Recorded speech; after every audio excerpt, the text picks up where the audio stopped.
अम्मा बादु फ़इन्न खैरल हदीस किताबुल्लाह व खैरल हदी हदी मुहम्मदिन सल्लल्लाहु अलैहि वसल्लम व शर्रल उमूरि मुहदसातुहा व इन्न कुल्ल मुहदसतिन बिदअह व कुल्ल बिदअतिन ज़लालह व कुल्ल ज़लालतिन फिन्नार।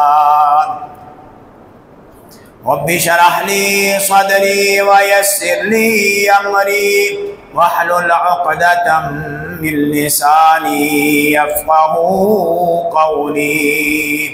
रब्बि ज़िदनी इल्मा अल्लाहुम्मा अन्फ़अना बिमा अल्लमतना व अल्लिमना मा यंफ़अुना व ज़िदना इल्मा।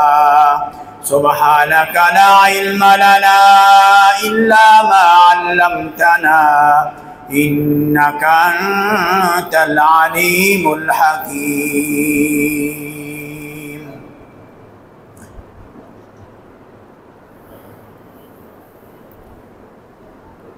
हम्दो सना और सलातो सलाम के बाद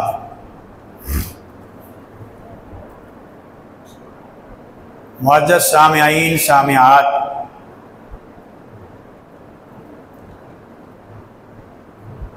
आज के खुतबा जुमा का मौदू है औलाद की तरबियत सीरतुन नबी सल्लल्लाहु अलैहि वसल्लम की रोशनी में।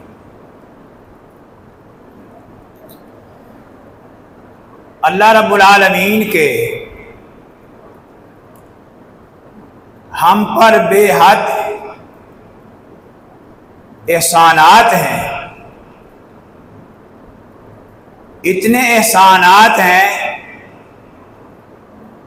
कि अल्लाह सुब्हानहु व तआला फरमाते हैं व इन तउद्दू निअमतल्लाहि ला तुहसूहा, कि अगर तुम अल्लाह रब्बुल आलमीन के एहसानात को गिनना चाहो, शुमार करना चाहो, ला तुहसूहा, उनको शुमार नहीं कर सकते। बल्कि आपको एक नुक्ते की बात यह बताता हूं कि अल्लाह सुब्हानहु व तआला ने फरमाया व इन तउद्दू निअमतन, अगर एक नेमत के बारे में, सैकड़ों और हजारों नहीं, एक नेमत के बारे में अगर सोचो विचार करोगे, उसकी हैत और कैफियत को देखोगे, उसके सारे लवाजमात को देखोगे कि अल्लाह रब्बुल आलमीन ने उसको किस तरह बनाया है, उसकी कैफियत क्या है, ला तुहसूहा, सारी कायनात मिलकर भी उसको शुमार नहीं कर सकती। मसलन अल्लाह रब्बुल आलमीन के एहसानात में से ये आंख भी तो एहसान है ना उसका, इसकी कैफियत, इसका जो मेगा पिक्सल जो कैमरा है, उसकी जो तस्वीर खींचने की सलाहियत है, और इसके पीछे जो अल्लाह रब्बुल आलमीन का निज़ाम है, इसको आज तक दुनिया नहीं जान सकी कि इसकी कैफियत क्या है, ये तस्वीर कितनी जल्दी बनाता है और कहाँ भेजता है, और फिर ये सिस्टम कैसे चलता है, हजारों, सैकड़ों, बल्कि लाखों के हिसाब से इस दिमाग में तस्वीरें महफूज है। अभी सोचता है वो तस्वीर सामने आ जाती है। ये सिस्टम तो कंप्यूटर में भी नहीं है, वहां भी कुछ लम्हे लग जाते हैं, यहां वो भी नहीं लगते। तो अल्लाह फरमाते हैं व इन तउद्दू निअमतन, ये नकरा है, मारफा नहीं है। किसी भी नेमत के बारे में, किसी भी नेमत के बारे में अगर सोचो विचार करोगे, अल्लाह रब्बुल आलमीन तो फरमाता है वफी अनफुसिकुम, तुम्हारी अपनी जानों में अल्लाह रब्बुल आलमीन की इतनी निशानियां और इतने एहसानात हैं कि तुम्हें वो पता ही नहीं चलेगा। तो ला तुहसूहा, अल्लाह की नेमतों के बारे में शुमार नहीं कर सकते। ये जो इंसान के अज़ा हैं, इसमें जो नसें हैं, उसकी जो कैफियत है, जो अगर अल्लाह रब्बुल आलमीन उनमें से किसी एक को भी ब्लॉक कर देता है, बंद कर देता है, सारा निज़ाम ही फेल हो जाता है, सारा निज़ाम ही फेल हो जाता है। इंसान फिर तड़पड़े लग जाता है, फिर उसके जबान से दुहाइयां निकलने लग जाती है, फिर वो हाय और बाय करने लग जाता है। तो अल्लाह रब्बुल आलमीन के बड़े एहसानात है, बड़े एहसानात है। उन एहसानात में से एक बड़ा एहसान जो अल्लाह रब्बुल आलमीन ने हम इंसानों के साथ फरमाते हैं, वो है औलाद। औलाद भी अल्लाह रब्बुल आलमीन के इनामात में से, एहसानात में से एक बड़ा इनाम है। तो मोहतरम भाइयों, जितनी बड़ी ये नेमत है, जितना बड़ा अल्लाह रब्बुल आलमीन का हम पर ये एहसान है, उसी कदर हम इसके बारे में, इस नेमत के बारे में, उसी कदर हम लाशऊर हैं और उसी कदर इससे हम गाफिल हैं। सुबह से उठकर रात तक उनकी पढ़ाई का बंदोबस्त करना, उनके स्कूल का बंदोबस्त करना, उनकी वर्दियों का, उनके खाने का बंदोबस्त करना, ये औलाद के ऊपर ये आपका कोई एहसान नहीं है, ये औलाद की जरूरत है और ये मेरे और आपके ऊपर ये फर्ज है। लेकिन असल जो काम है मेरे और आपके जिम्मे है, वो अपनी औलाद की तरबियत करना है। और तरबियत क्या है? नबी करीम सल्लल्लाहु अलैहि वसल्लम की सीरत में हम देखते हैं, नबी करीम सल्लल्लाहु अलैहि वसल्लम का उस्वा और सीरत यह है कि आप कभी भी किसी भी गलती के ऊपर, नाजायज काम के ऊपर, किसी भी वक्त अगर किया हुआ बच्चे का, बड़े का, बुजुर्ग का, साबिए रसूल का कोई भी गलत काम, आप उस पर खामोश नहीं रहते थे, आप कभी भी उससे गफलत नहीं बरतते थे, आप कभी ये नहीं कहते थे ये तो बच्चा है, ये तो भी बच्चा है, ये तो बड़ा है, ये तो फलां है। नहीं, जहां भी, जब भी, जिस मौके पर भी अगर गलती किसी ने की है तो आपने फौरन उसकी तरबियत फरमाई, मजलिस में भी फरमाई है, अकेले में भी फरमाई है, और बड़े आसान अंदाज से, क्योंकि अल्लाह रब्बुल आलमीन ने आपको इस कायनात में सबसे आला अखलाक आपको अता फरमाया। चंद एक वाक़यात आपके सामने रखता हूं जो सही हदीस में, सही बुखारी से लेकर कुतुबे सित्ता में सब में मौजूद है कि नबी अलैहिस्सलातु वस्सलाम बच्चों की, बड़ों की और यहां तक कि अज़वाजे मुतहरात की भी तरबियत में आप पीछे नहीं हटते थे। कभी ये नहीं कहते थे जाने दो, कोई मसला नहीं, फिर समझा देंगे। हाँ, जहां जिस मौके पर गलती की फौरन उसकी इस्लाह फरमाई, फौरन उसको रोका, फौरन उसको बताया कि ये आपका काम गलत है, अल्लाह रब्बुल आलमीन की नाराजगी का सबब है। सबसे पहले अब्दुल्लाह इब्न अब्बास रज़ी अल्लाह ताला अन्हुमा, ये कौन है? ये आपके चचाजाद भाई हैं। और कैसे हैं, सलाहियत कैसी है, अल्लाह रब्बुल आलमीन ने कितनी जहानत दी है, कितने फकीर हैं, अल्लाह रब्बुल आलमीन ने कितना अदब सिखाया है, और कितने जो है अल्लाह रब्बुल आलमीन ने साहिब इल्म बनाया कि सिर्फ 15 साल की उम्र में, सिर्फ 15 साल की उम्र में अब्दुल्लाह इब्न अब्बास फकीहुल उम्मा और हिब्रुल उम्मा, इस उम्मत के सबसे बड़े फकीर थे, सबसे बड़े मुफस्सिरे कुरान थे, उम्र क्या है? 15 साल। हम तो बच्चे कह के ही छोड़ देते, हम तो कहते बच्चे हैं, और ये बच्चे हैं 15 साल के, और क्या है? मुफस्सिर कुरान है। कुरान मजीद की कोई आयत भी अगर उसकी तफसीर नहीं समझ आती, अब्दुल्ला इब्ने अब्बास की तफसीर को समझना पड़ेगा। अब्दुल्ला इब्ने अब्बास से उसकी तफसीर मौजूद है, वो पढ़नी चाहिए। तो क्या कहते हैं अब्दुल्ला इब्ने अब्बास, नबी अलैहिस्सलातु वस्सलाम के पीछे सवारी पर बैठे हैं। मोहतरम भाइयों, समझने की बात है कि नबी सल्लल्लाहु अलैहि वसल्लम तरबियत कैसे फरमाते हैं, क्योंकि सारी उम्मत ही आपके लिए बतौर औलाद है। आपने अपनी उम्मत की तरबियत फरमाई, उनकी इस्लाह फरमाई, और अल्लाह रब्बुल आलमीन का भी हुक्म यह है, व अस्लिहू ज़ाता बैनिकुम, एक दूसरे की इस्लाह करते रहा करो, एक दूसरे को समझाते रहा करो, एक दूसरे को नेकी और अच्छाई की बात बतलाते रहा करो। तो फरमाते हैं मैं नबी सल्लल्लाहु अलैहि वसल्लम के पीछे बैठा हुआ था। आप फरमाया या गुलाम, ए लड़के, लड़के तो थे, कोई 20-25 साल उम्र नहीं थी, लड़के थे, और हमारे हिसाब से बिल्कुल ही बच्चे थे। फरमाया या गुलाम, ए लड़के। मां लब्बैक या रसूल, जी, क्योंकि सहाबा इकराम का भी अंदाज़े तकल्लुम बड़ा ही प्यारा था, बड़ा ही मोहब्बत वाला था। जब नबी सल्लल्लाहु अलैहि वसल्लम आवाज देते फौरन कहते लब्बैक या रसूल अल्लाह, हाजिर है हम आपकी खिदमत के। माया जी, माया इहफज़िल्लाह यहफज़का, यह है तरबियत। किससे की?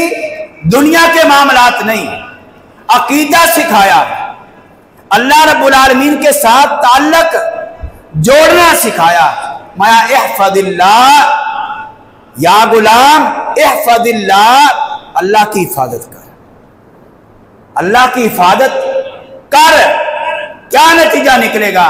यहफज़का, अल्लाह तेरी हिफाजत करेगा। तो अल्लाह की हिफाजत कर, उसके कानून को मान, ये मान के तेरा खालिक व मालिक, तेरा राज़िक, तुझे पैदा करने वाला, रिज़्क़ और मुश्किलें और जो है वो मुसीबतों में काम आने वाला सिर्फ तेरा रब है तेरे साथ। इहफज़िल्लाह, अल्लाह की हिफाजत का है।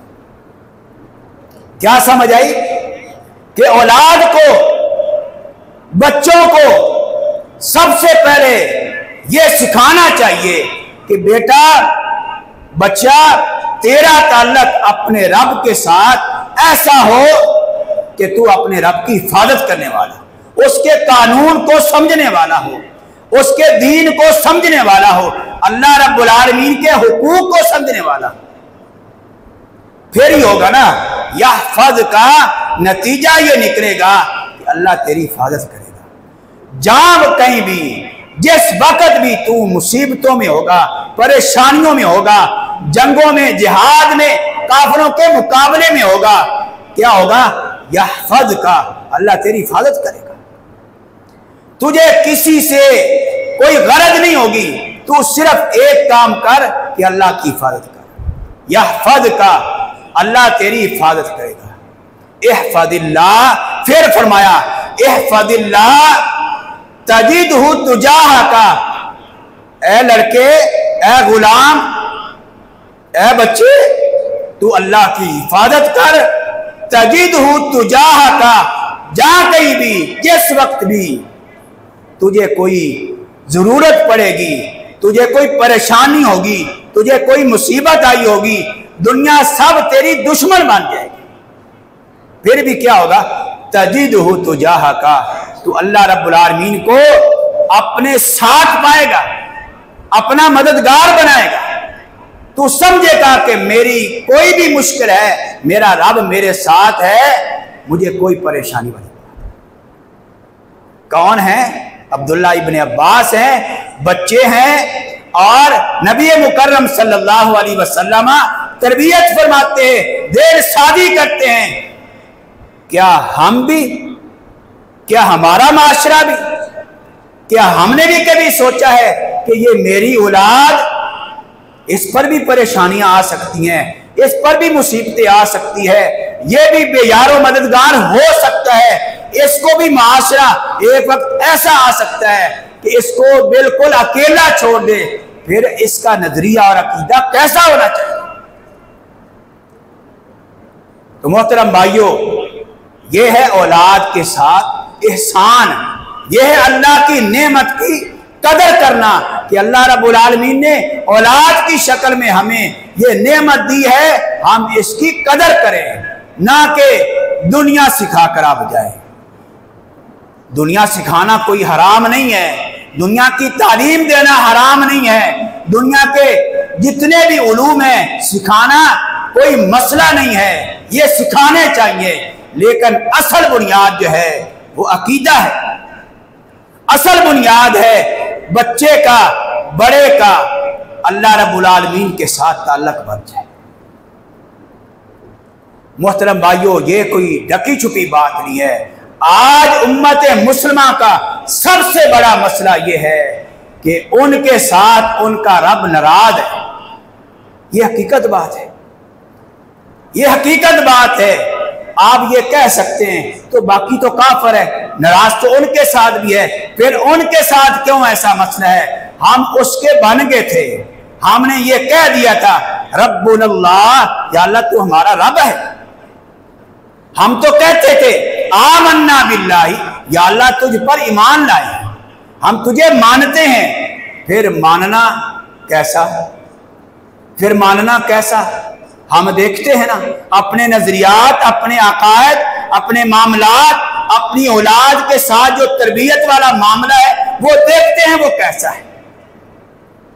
क्या ख्याल है, जब 12 बजते हैं जुमे वाले दिन, स्कूलों में छुट्टी होती है, कैसी भीड़ है बच्चों की, सबकी औलादें हैं, सबकी औलादें हैं।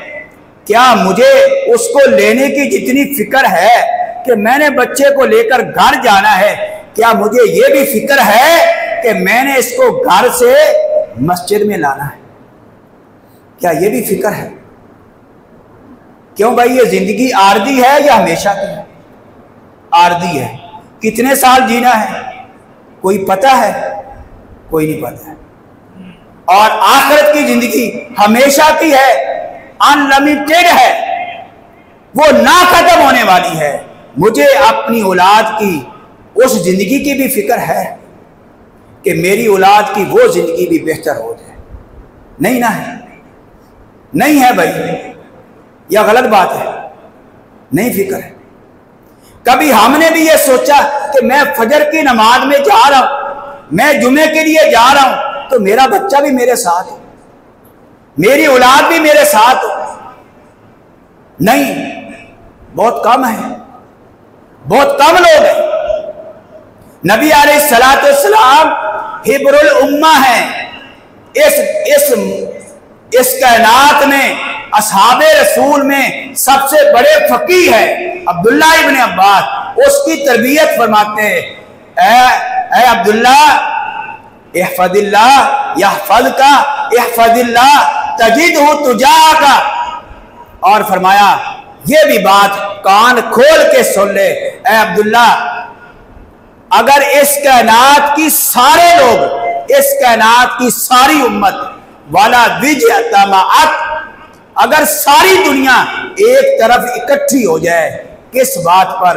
अला यनफाऊ का, ये सही बुखारी की रिवायत है, इस बात पर इकट्ठी हो जाए कि आपको नफा पहुंचाएंगे, आपको फायदा पहुंचाएंगे।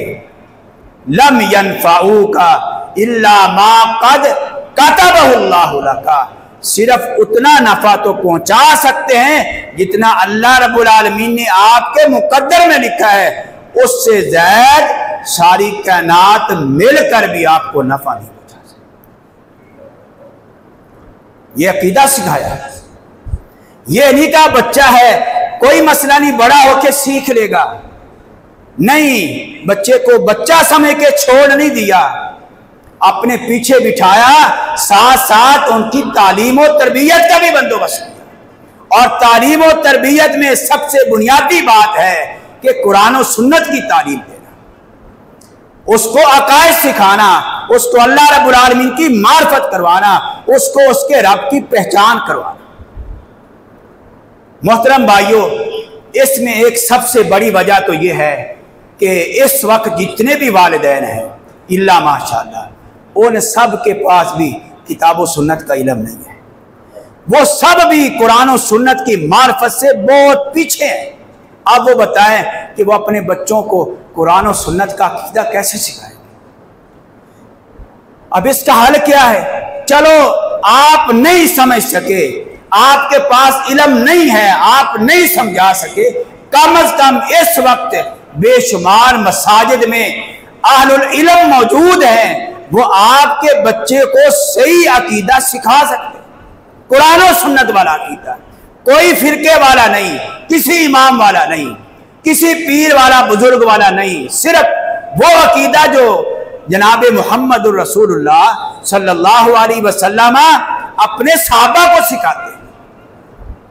फिर फरमाया, ए इल्म जान ले अब्दुल्ला, जान ले, तेरे पास ये इल्म होना चाहिए, तेरा ये अकीदा पुख्ता हो जाना चाहिए। क्या? अगर सारी कायनात मिलकर अला अन यदुर्रू का तुझे नुकसान पहुंचाने पे आ जाए, क्या है?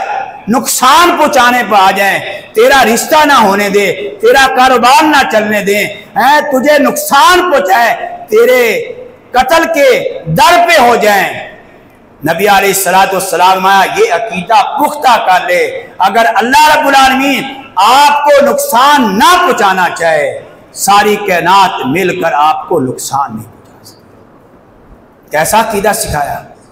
मोहतरम भाइयों, हम जो नमाज भाई पढ़ते हैं, नमाज के बाद एक दुआ पढ़ते हैं, कभी हमने गौर किया ये दुआ कितनी जामे है और ये दुआ कितनी जबरदस्त दुआ है? अगर वाकईतन हर मुसलमान, हर मेरा भाई ये दुआ और इसका तर्जुमा सीख ले, वो भी इसी हदीस का तर्जुमा है। माया अल्लाहुम्मा ला मानिया लिमा आतैता, या अल्लाह जिसको तू दे दे उससे कोई छीन नहीं सकता, उससे कोई रोक नहीं सकता, उससे कोई वापस नहीं ले सकता। लिमा आतैता वला मुअतिया लिमा मनाता, और जिसको तू दे दे उससे कोई रोक नहीं सकता। हाँ, अब कितने लोग हैं नमाज भी पढ़ते हैं, नमाज भी अदा करते हैं, नमाज के बाद ये दुआ भी पढ़ते हैं, लेकिन अकीदा पुख्ता नहीं है, इसके बावजूद भी बड़े ज़ईफ़ुल एतिक़ाद है, बड़ा कमजोर नजरिया है। कभी उससे डर गए, कभी दरख्त से डर गए, कभी बिल्ली से डर गए, कभी कुत्ते से डर गए, कभी कोई नजरिया बना लिया, कभी कोई नजरिया। वजह क्या है? वजह यह है कि हमने नमाज तो सीखी, नमाज बाद तर्जुमा नहीं सीखी, दुआएं तो सीख ली, दुआ का तर्जुमा नहीं सीखा। मैं एक मिसाल देता होता हूं, अगर कोई शख्स आपको अंग्रेजी जबान में 50 गालियां निकाल दे, आपके कान में वो आवाज जाएगी, जाएगी ना, लेकिन आपके जिस्म में कोई हरकत नहीं होगी, आपका चेहरा वैसे ही रहेगा, आपका ब्लड प्रेशर भी बिल्कुल वैसे ही रहेगा। लेकिन यही गालियां अगर वो 50 नहीं, सिर्फ एक गाली आपको आपकी जबान में दे दे, क्या ख्याल है? ये जिस्म कांपने लग जाएगा, चेहरा सुर्ख हो जाएगा, आपका गुस्सा इंतहा पे चला जाएगा। वजह क्या है? आपने उसकी गाली को समझ लिया। तो मोहतरम भाइयों, नमाज अगर हम पढ़ते हैं, पढ़नी चाहिए, ये फर्ज है, अल्लाह का सबसे बड़ा फरीदा है मुझ पर और आप पर कलमे तौहीद के बाद। तो उसके लिए कोशिश करें कि हम इसको तर्जमे के साथ पढ़ें, दुआएं याद करें तो साथ तर्जमा भी पढ़ें। तो अब्दुल्ला को कहा कि आपने ये नजरिया बनाना है, ये अकीदा बनाना है कि इस कायनात में अगर अल्लाह रब्बुल आलमीन आपको नुकसान पहुंचाएं तो सारी कायनात मिलकर आपको फायदा नहीं पहुंचा सकती है। अगर फायदा अल्लाह रब्बुल आलमीन पहुंचाना चाहे, सारी कायनात मिलकर आपको नुकसान नहीं पहुंचा सकती। फिर देखिए कैसे नबी सल्लल्लाहु अलैहि वसल्लम बच्चों की औलाद की तरबियत फरमाते हैं। यही अब्दुल्ला इब्न अब्बास, इनकी जो खाला है वो जनाबे मैमूना रदी अल्लाह ताला अन्हा नबी अलैहिस्सलातु वस्सलाम की ज़ौजा है, मेरी और आपकी माँ है और उम्मुल मोमिनीन है। और ये मकाम अल्लाह ने आप लोग उनको दिया है। इससे जो बंदा इनकार करता है वो सरीहन कुरान मजीद का इनकारी है। जो अज़वाजे मुतहरात को अपनी माँ नहीं मानता वो हकीकत में अल्लाह की बात नहीं मानता, कुरान मजीद को नहीं मानता। तो कहता है मैं अपनी खाला के पास चला गया, मैंने रात गुजारी और मैं तकिए पे सर रख के एक तरफ सोया और नबी मुकर्रम सल्लल्लाहु अलैहि वसल्लम और आपकी ज़ौजा मोहतरमा मेरी खाला मैमूना उसी तकिए के दूसरी तरफ सर रख के सोए। और नबी सल्लल्लाहु अलैहि वसल्लम रात को उठे, रात का कुछ आगे या पीछे का वक्त है, आप उठे, आपने बेहतरीन अंदाज में अपनी आंखों को मला और फिर सूरत आल इमरान की आखिरी 10 आयात आपने तिलावत फरमाई। और फिर आप उठे, आपने वुजू बनाया, फ़अहसनल वुज़ूअ, बेहतरीन वुजू बनाया, बड़े आसान अंदाज से आपने वुजू बनाया। कहते मैं देख रहा था सारा मंजर। फिर आपने वुजू बनाया, फिर आप खड़े हुए और आपने नमाज पढ़ना शुरू कर दी। कहते हैं मैंने भी वैसे किया। देखिए अंदाज देखिए, वो बच्चा है लेकिन अल्लाह रब्बुल आलमीन ने जहानत बहुत दी है, जो जो देखा वैसे ही करते चले गए। और कहते हैं मैं नबी मुकर्रम सल्लल्लाहु अलैहि वसल्लम के बाईं जानिब खड़ा हो गया। देखिए इस्लाह फौरन है, इस्लाह फौरन है। अगर आप लेट करते जाएंगे बच्चा कह के छोड़ते जाएंगे, फिर एक वक्त आएगा ये बच्चा आपके हाथ से निकल जाएगा। नबी मुकर्रम सल्लल्लाहु अलैहि वसल्लम नमाज की हालत में, कोई किस्सा कहानी नहीं है, बिल्कुल सही हदीस है, सही बुखारी की रिवायत। नबी मुकर्रम सल्लल्लाहु अलैहि वसल्लम के मसला ये है कि जब आप अकेले हों और आपके साथ एक और नमाजी हो, जमात करवा सकते हैं और मुक्तदी जो है वो आपके सीधे हाथ पे खड़ा होगा, इमाम उल्टे हाथ पे, मुक्तदी सीधे हाथ पे। और ये अब्दुल्ला बच्चे हैं लेकिन समझदार बड़े हैं, ज़हीनो फतीन बहुत है, आपके उल्टी जानिब आके खड़े हो गए।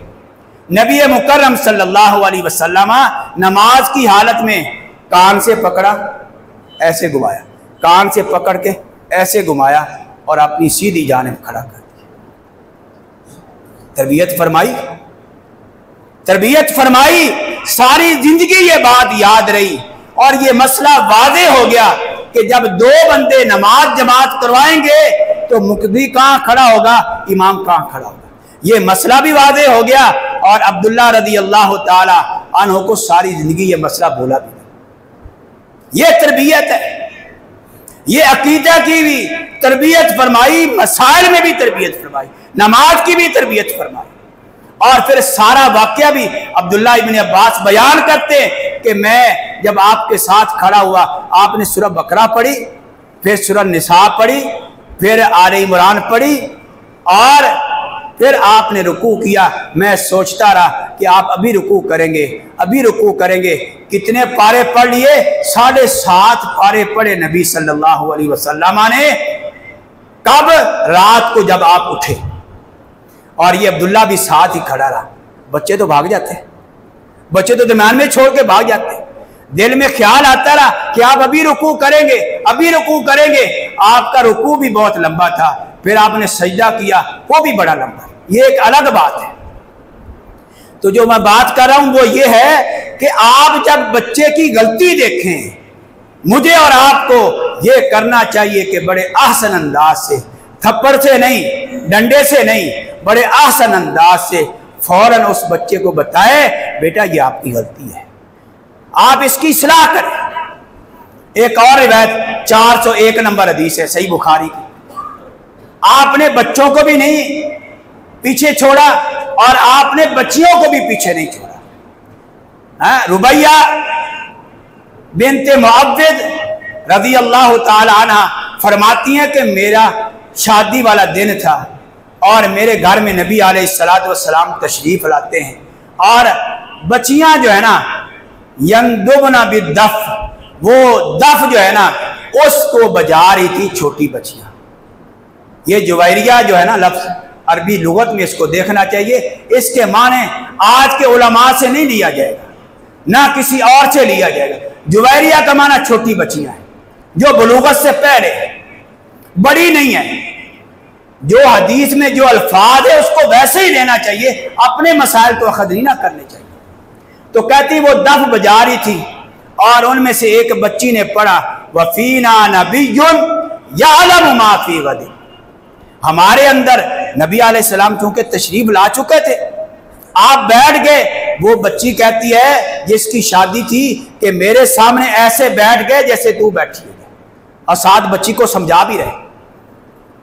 तो कहती है कि नबी अलैहिस्सलातु वस्सलाम तशरीफ लाए तो हमारे में से एक बच्ची ने ये शेर पढ़ा, हालांकि वो पहले जो अशार पढ़ ली थी वो असहाब बदर के बारे में पढ़ ली थी, जो असहाब जो नबी अलैहिस्सलातु वस्सलाम के मारका बदर में कुफ्फार से लड़ते हुए शहीद हो रहे थे उनको याद करी थी, शुहदा को याद करी, अपने जो अकाबिर है जो अल्लाह के रास्ते में जिहाद करते हुए शहीद हो गए थे उनको याद करी थी, उनकी तारीफ कर रही थी, उनकी शुजाअत का जिक्र कर रही थी। गलीद गंदे और फहाशी वाले और यानी वाले शहवात वाले अशार नहीं पढ़ रही थी, बल्कि शुहदा का जिक्र हो रहा था। तो शुहदा का जिक्र करना भी मुस्तहब है, उनकी तारीफ वो ना कह के गए हैं कि हमारी तारीफें करना बाद नहीं, बाद वालों को ये मुस्तहब है कि उनका याद करते रहें कि हमारे वो बुजुर्ग थे, हमारे वो भाई थे, बड़े शुजा थे, अल्लाह के दीन का बड़ा काम करते। तो कहती है शेर पढ़ते पढ़ते एक बच्ची ने ये पढ़ा वफीना नबियुन यअलमु मा फी गदिन, कि हमारे अंदर ऐसा नबी है जो कल की बात जानता है। यह भी अकीदे का मसला था, यह भी नजरियात का मसला था। अल्लाह रब्बुल आलमीन के बारे में अकीदा क्या होना चाहिए और नबी अलैहिस्सलातु वस्सलाम के बारे में अकीदा क्या होना चाहिए, वो बच्ची पढ़ रही नबी अलैहिस्सलातु वस्सलाम ला तक़ूली हादा, ए बच्ची ये ना पढ़, ये ना कह, वक़ूली मा तक़ूलीना, वही बात कहो, वही अशार पढ़ो, वही शुहदा का जिक्र करो जो पहले कर रही थी, ये अल्फाज ना कहो। फौरन हम भी तो बच्चियों वाले हैं, हमारी बच्चियां, आप पूरे बाजार में चले जाएं, पूरा लिबास नहीं मिलता बच्चियों का, पूरा लिबास नहीं मिलता, हम तो बच्चियां कह के ही छोड़े जा रहे हैं। और फिर जो हमारे माशरे में जो नुकसानात हो रहे हैं इसकी वजह से जो बंदा गलत है वो ये नहीं देखता कि ये बच्ची है या नौजवान है, ये काली है सफेद है, उसने बुरा काम कर देना। असल जिम्मेदारी वालिदैन की है कि वह अपनी बच्चियों की तरबियत करें। मेरे भाइयों, क्या बच्चियों के लिए 7 साल की, 8 साल की, 9 साल की बच्चियों के लिए लिबास कैसा होना चाहिए? क्या उनके लिए हाफ बाजू पहनना, उनके बाजुओं का नंगा होना ये जायज है? उनकी टांगों का नंगा होना जायज है? वो सारा मेकअप करके, पूरी औरतों वाला मेकअप करके बाजार में जाए, शादियों में जाए, क्या ये जायज है? हम इस बात पे क्यों नहीं आते कि हम अपनी बच्चियों को संभाल के रखें, उनकी तरबियत करें, उनको बताएं बेटा नहीं, ये हमारे नबी की जो उस्वा है उसके ये खिलाफ है। मेरे भाइयों, औलाद बड़ी नेमत है, औलाद बड़ी नेमत है, लेकिन इसकी कदर करना, इसको दीन सिखाना, ये क़यामत वाले दिन मेरे और आपके लिए निजात का जरिया बनेगा। और अगर हमने ये ना किया, फिर सुनिए सूरत तगाबुन की आखिर दूसरे रकू में अल्लाह फरमाते हैं इन्नमा अमवालुकुम व औलादुकुम अदुव्वुल लकुम, यकीनन जरूर बजरूर ये तुम्हारी औलाद, तुम्हारा माल, ये तुम्हारा दुश्मन है। कौन कह रहा है? किसी मौलवी ने कहा है, किसी पीर ने कहा है, किसी बुजुर्ग ने कहा है? नहीं, अल्लाह सुब्हानहू व तआला खुद फरमाते हैं जो हमें ये औलाद देने वाला है, वो कहता है मेरे बंदो, ये तुम्हारा माल और ये तुम्हारी औलाद अदुव्वुल्लकुम, ये तुम्हारी दुश्मन है, फहज़रूहुम, इनसे बच के रहो। कैसे बचेंगे? क्यों भाई, औलाद के फितने से बंदा कैसे बच सकता है? ये मैं और आप गौर से सोचे ना। अगर हम इनकी तरबियत करके गए, इनको दीन सिखा के गए, इनको अल्लाह की मार्फत सिखा के गए, ये मेरी और आपकी निजात का जरिया बनेगा और मेरे और आपके लिए बाद में ये दुआएं करेंगे। हाँ, जब बंदा दुनिया से जाता है तो अपने साथ 3 चीजें साथ जाती हैं उसकी। रिश्तेदार भी साथ जाते हैं और 4 भाई भी साथ जाती है, उसके अमाल साथ जाते हैं, अमाल साथ रह जाते हैं, बाकी सब वापस आ जाते हैं। तो हमने अपने लिए अमाल को आगे साथ लेके जाना है, हमें उसका बंदोबस्त करना चाहिए और उसकी एक शक्ल औलाद की सूरत में। माया इदा मातल इंसान इनकता अनहु अमलु इल्ला मिन सलासिन, जब बंदा फौत हो जाता है उसके सारे अमाल खत्म हो जाते हैं, इल्ला मिन सलासिन, मगर 3 अमाल ऐसे हैं कि जो उसके साथ पीछे उसका बैंक बैलेंस भरते रहते हैं, चलता रहता है काम। ये दुनिया से चला गया लेकिन बाद में नेकियां जा रही। क्यों भाई, अगर एक बंदा काफिर से लड़ रहा हो, दुश्मन फौज से लड़ रहा और उसको पीछे सपोर्ट मिल रही है पूरी की पूरी, ये बंदा सालों साल अकेला ही लड़ सकता है। क्यों जी, उसको एम्यूनेशन मिल रहा है, उसको बंदूक मिल रही है, गोलियां मिल रही हैं, उसको पीछे बारूद मिल रहा है। वो अकेला बंदा मोर्चे में बैठा हुआ बड़े दिनों तक लड़ सकता है। अगर पीछे ही खत्म हो गया फिर अकेला लड़ना पड़ेगा। अकेले के पास वसाइल कोई नहीं है, अकेले पास अमाल कोई नहीं है, अकेले के पास इतना बारूद नहीं है, इतना असला नहीं है, कब लड़ेगा? मैं जब बंदा फौत हो जाता है सारे अमाल मुनक़ता हो जाते हैं। 3 चीजें साथ जाती हैं, सदाक़तुन जारिया, सदका जारिया जिंदगी में करके गया, मस्जिद बनवा गया, कोई नलका लगवा गया, किसी गरीब की मदद करके चला गया, कोई और रिफाई काम करके चला गया, सारे मुसलमान फायदा उठाते हैं। ये जब तक करते रहेंगे इसका फायदा उसको पहुंचता रहेगा। ये मस्जिद भी अल्लाह वालों ने बनवाई है, कितनी मस्जिदें बनवा गए। अब नमाज हम पढ़ते हैं, सवाब उनको भी मिलता है।